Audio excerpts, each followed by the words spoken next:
ভরা থা ভরা থা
আমি বলতেছি আমার এই বৌমনি ঠাকুরের শ্রীচরণে বড় ভরসা করে গো। তার কোনো ক্ষতি কেউ কোনোদিন করতে পারবে না। হ্যাঁ, ঠিক ভালো হয়ে যাবে, দেখো ঠিক ভালো হয়ে যাবে। আবিদা বাবু তার আঁচল ছাড়া আর কোথায় যাবে বলো দেখিনি? হ্যাঁ, ছেলে মানুষ বয়স, শহরে গিয়ে দু চারটে বন্ধু বান্ধব হয়েছে। হ্যাঁ, তাই জন্যই ওই বাড়ির কথা কম মনে পড়তেছে, বাড়ির লোকজনের সঙ্গে কম কথা বলতেছে।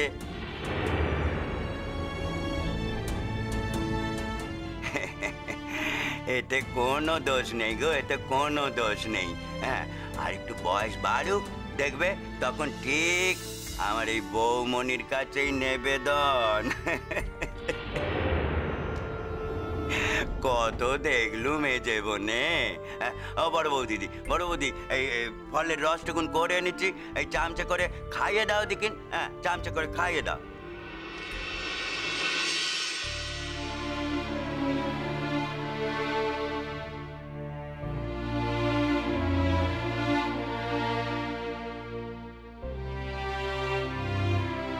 শালু, শালুকে একটু হাঁ কর তো মা, একটু খা, হাঁ কর মা, একটু খেয়ে নাও।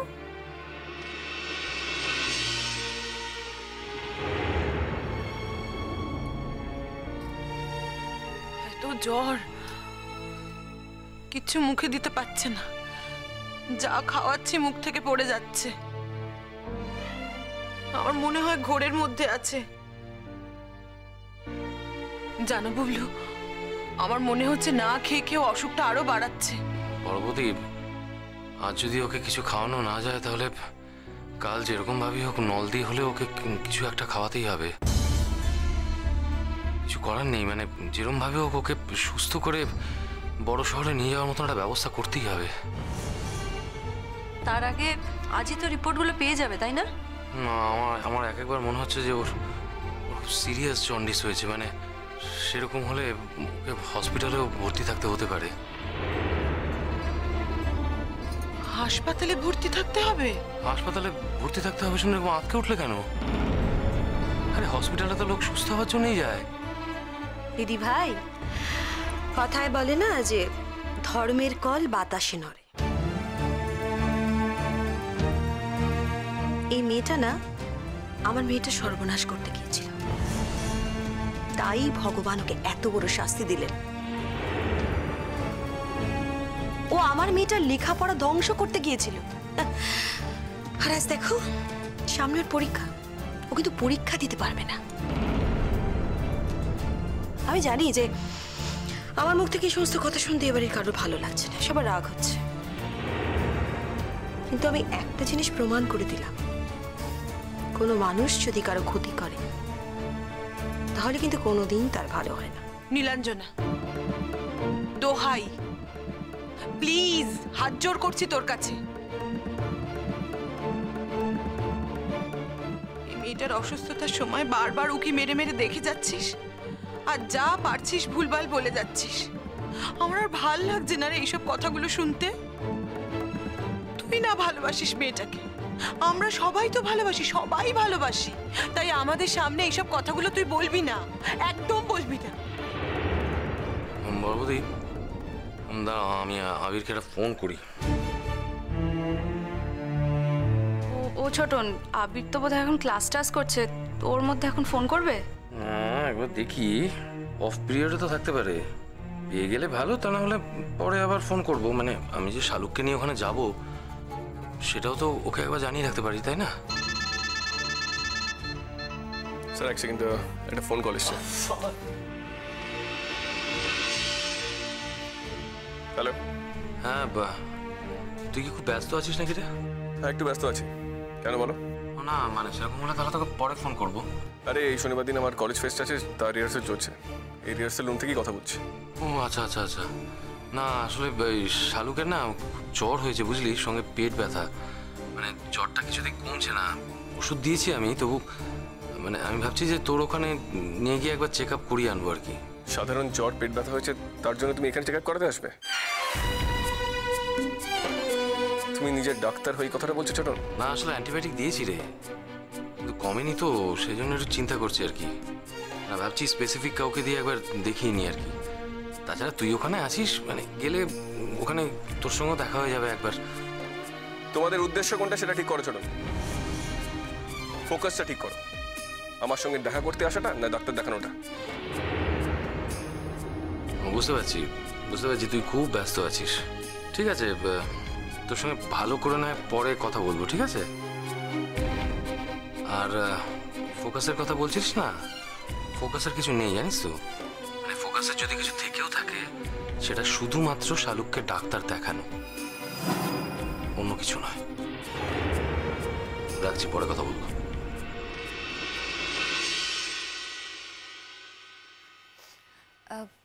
কার ফোন আবি? কে ফোন করেছিল? বাড়ি থেকে। ও কারো অসুখ হয়েছে, ডাক্তারের কথা বলছিল শুনলাম। আমার এক রিলেটিভের শরীর খারাপ। কি হয়েছে? এই তোমার এত সব ব্যাপারে কৌতূহল কি বলো তো?